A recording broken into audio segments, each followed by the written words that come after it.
කෙනෙක් පව් කරලා නිරේ යනවනේ.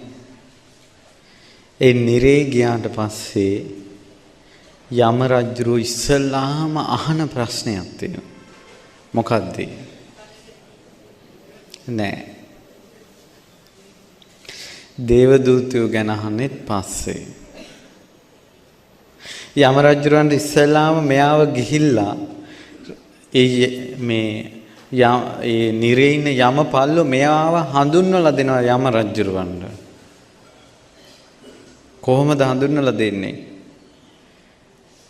මෙන්න මේ නිරිසතා මවුට උපස්ථාන කළේ නෑ.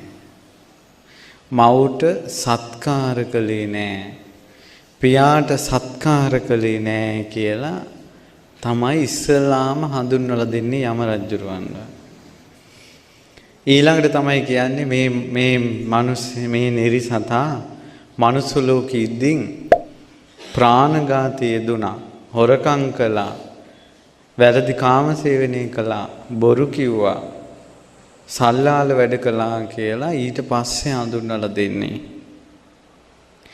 ඊට පස්සේ තමයි මෙයාව බේරන්න ක්‍රමයක් තියනවද කියලා යම රජුරෝ අහන්නේ ප්‍රශ්න පහක්.